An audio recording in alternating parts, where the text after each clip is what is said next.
Hello everyone. So in this lecture we are going to talk about the concept of using pointers with function and structure. Means how we can use all these things together. All together we can use like now we know the concept of function, we know the pointers and we know the structure.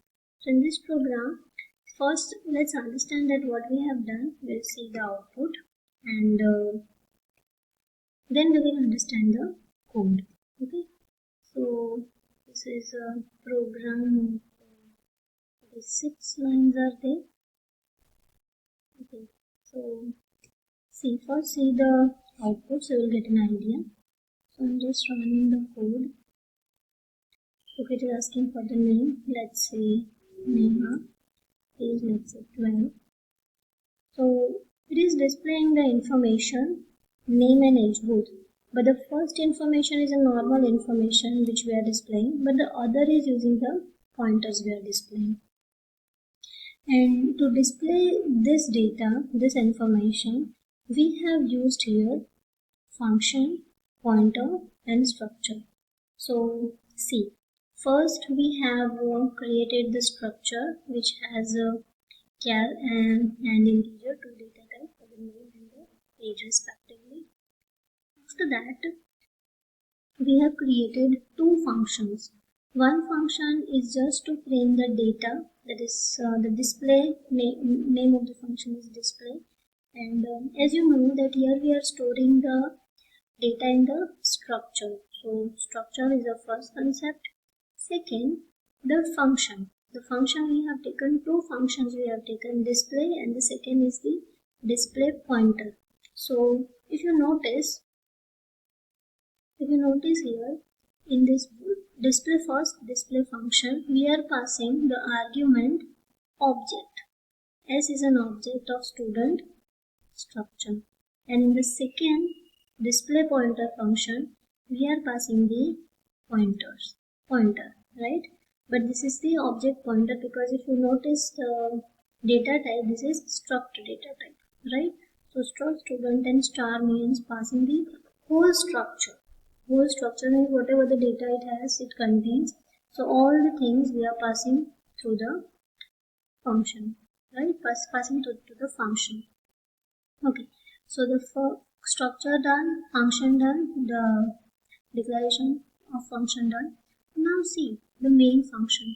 In the main function, first we have created one object S1 for the structure student, then clear screen.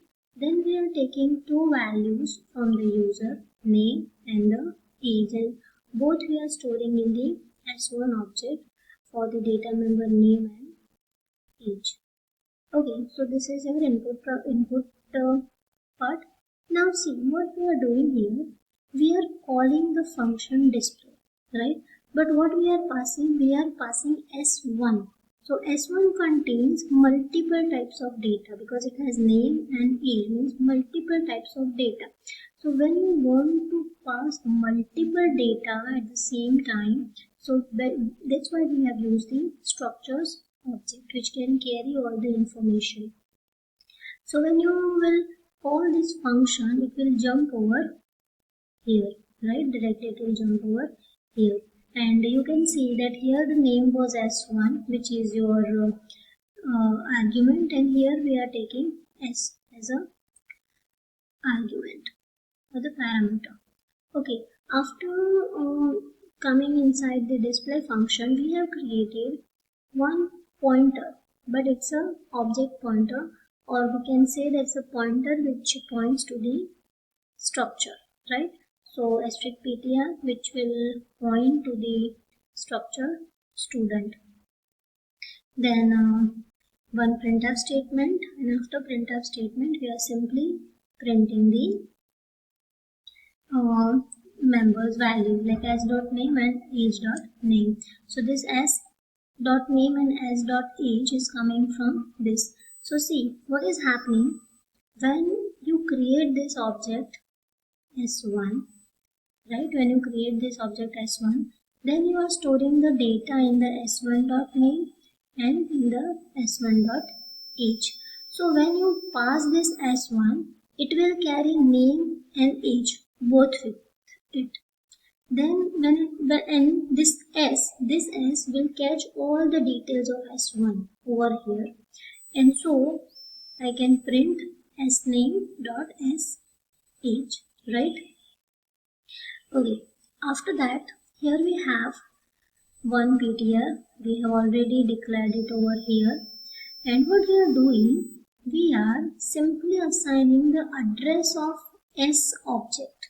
Address of S means this to the PTR. In this pointer means now this PTR will point all the members of this structure, this object, right? And this object has name and age, right? Okay. Now we are calling one function display pointer, and we are passing the PTR, means the address of the structure we are passing. So after that it will jump over here, and now how can I display? See, when in the definition the display pointer struct student, and of course because we are passing the argument here PTR, we need the pointer variable to catch the data, right?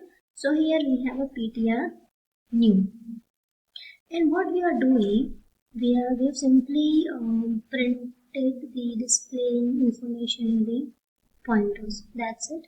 And now when we are printing this, see this name %, but this % will come from the PTR new arrow name. What does it mean? It means that print the name which is pointed by this PTR new, right? And this PTR new contains the address of this PTR or the link of this PTR or the similar value of this PTR, because ultimately this PTR and this PTR new both are same, because this is the real actual argument and formal argument. Now this PTR contains address of S, so of course indirectly this PTR will also contain the address of S, right? And because this S contains name and age, we can print name and age over here. One thing you need to notice is here we have written s.h name, but here we are writing PTR underscore new arrow name. What does it mean? It means that when you are fetching the data, when you are working with the data member of the structure, and if you are using the object name, you can simply write the dot operator. Means you can access the data through the dot operator. But the same thing if you are trying to access using the pointer, in that case, instead of the dot, use the arrow operator, right? Arrow operator. So this way you can use the function, pointers and structure all together, right?